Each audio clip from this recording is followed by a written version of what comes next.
Dave was talking in recent days about wanting to maybe see a little bit more speed in the game overall, like play a little bit faster. What are some of the ways you think you guys can maybe improve on that and try and get that overall pace of play up a little bit? Do you agree?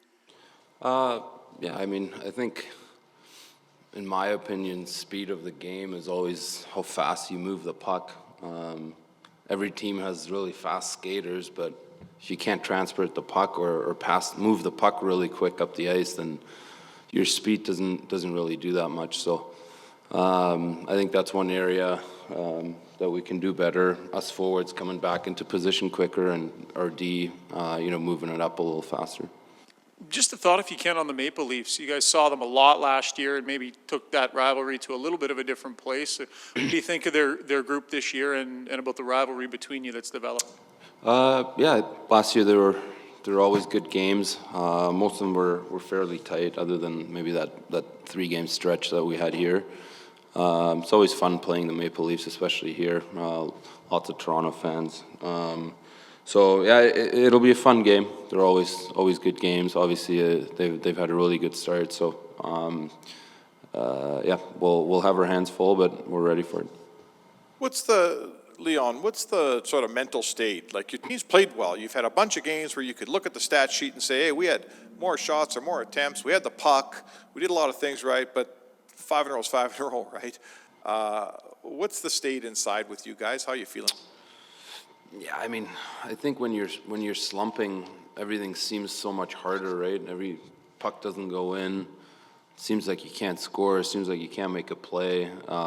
That's kind of where we just have to snap out of it. I think mentally we're good. Obviously, you never want to lose 5 in a row. There's no secret to that. But we know what to do to get back into winning. And obviously tomorrow we have a good team coming in, but a great chance to get back into winning. The hockey cliche, when you go a bunch of games without winning, you haven't had any luck, you haven't had one bounce in off anything. The cliche is we need to just get pucks to the net and hope something goes our way. That sounds always very simple for me. There's got to be more to it than that inside your room. Well, you have to bear down, right, when it's not, especially when it's not going your way. Like I said, everything seems a little harder. Pucks aren't going in, yes. Pucks are laying around the crease. We can't find a way to get them in, but that's where you really have to bear down and make sure that when you have that chance, because one goal can really turn it around for our entire group, right? One 5-on-5 goal can really push us into a different direction. So yeah, just be ready when the chance is there. Well, it looks like Duncan Keith's going to come back. What have you missed with him on the blue line? What's he going to bring to your team? Yeah, I think obviously his experience. I think his calmness back there. He's very calm under pressure. Settles things down a lot of the times, which helps our game a lot. So we're happy to have him back. Hopefully. You are a guy who's obviously scheduled to go to the Olympics. Have you done any thinking about this talk about a potential 3 to 5 week quarantine if somebody gets COVID there? What's your thoughts on that? Would it change your decision to want to go? I mean, I don't know if it changes my decision to go, but I do hope that, potentially there's a way around that. I don't know if it's set in stones. I'm not too sure, but it would be nice if that was the case for an athlete or for a player, that maybe there's another way to get out of that. Leon, Zach Hyman, it's no secret he's made a big impact and had a big role on this team. What would his absence, if he isn't able to play tomorrow, what would that do to you guys? How can you offset that? Wow, he's a player that it's hard to replace. He plays in every situation, PK, power play. Really good player for us. So those guys are always hard to replace. But obviously, I think we have enough talent that we can compensate for him for a couple games. In the long run, obviously it's hard to, like I said, replace guys like that. But for a couple games, I think everyone needs to dig a little deeper and kind of take over what he's been doing. You joked a couple weeks ago that you weren't going to score 82 goals even with the start that you had.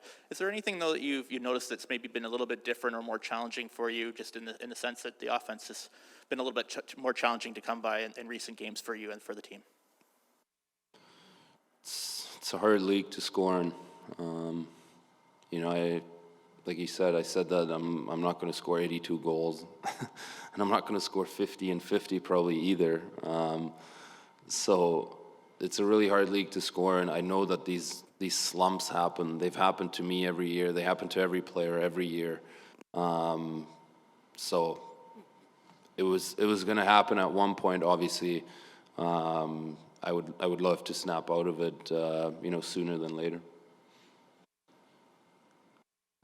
Just wondering, as a goal scorer yourself, do you watch the other goal scorers, like their highlights and how they're doing it, like Austin and Ovi and the other? Yeah, sometimes. I like to watch hockey. I like to watch top players in the league and kind of what their instincts are and where the game or certain situations kind of take them. So it's always things that you can learn by watching. So yeah, I do. Leon, do you look at Ovechkin's year this year? You and Connor have 45 points, and he's got 44. He's right behind you guys. He's never really been a big disher. He's been more of a shooter, and he's got way more assists now than goals for him this year. At his age, do you kind of marvel at that? And we see great players in a lot of sports, like their great peak years are extending longer than they ever have before. Does that, you kind of think that, you know what, I'm in my peak and it could last another decade? Yeah, it's impressive. I don't know, how old is he, 36, something like that. He's turning into a pass-first guy now, which is kind of scary. But, no, it's fun to watch. It's great. He's great for the game. He continues to get better if possible and, evolve his game. So it's cool to watch. And you're a pretty creative guy. What were your thoughts on the Zegras pass to Milano? And is that just a new way to attack defenses now from behind and over the net? I don't know. Whatever. I don't really. You wouldn't try it? No.